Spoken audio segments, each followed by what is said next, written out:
حضرت بلال شام میں ہے، موت کا وقت آیا، سبحان اللہ، تو بھی انج پاک صاف ہو کے گزار۔ موت کا وقت آیا، بلال ہنس پڑے، کسی نے پوچھا بلال ہنس رہا ہے، مشکل وقت ہے۔ حضرت بلال فرماتے ہیں غدن القا محمدن وحزبا، حضرت بلال شام میں دمشق میں ہیں اور کیا کہتے ہیں کہ کل محمد اور اس کی جماعت سے ملاقات ہوگی۔ محمد اور اس کی جماعت سے کیا ہوگی؟ ملاقات۔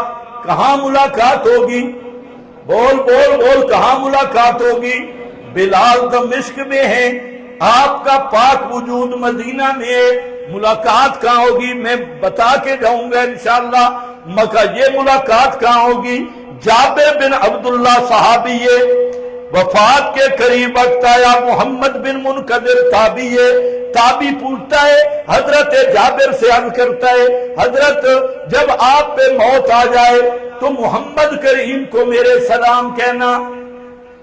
تو سمجھے ہی کوئی نہیں، جب کب آ جائے موت، کہ بے ایمان کوئی عمرے تے جان لگے نا، جہاز تے میرے سلام آکے دور بے ایمان ایک کتھو تو بدعت کڈی ہے، سلام آکے یہ محمد کریم نو سلام براہ راست آکھنے نہیں تو مرنا پوسی۔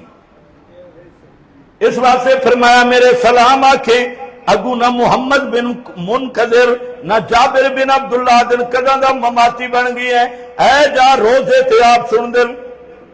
یہ سارے شیخ الحدیث موجود ہیں، اے میرے نال بیٹھے، میں انہاں نو آکھداں کہ شیخ الحدیث صاحب نو میرے سلام آکھے، یہ ٹھیک ہے، وہ تو سن رہے ہیں۔ یہ شیخ الحدیث سن دے تو پھر سلام دے بندہ کی مطلب ہے؟ اللہ کرے تو انہوں سمجھ آوے۔ چلو واپس آ جا، صحابی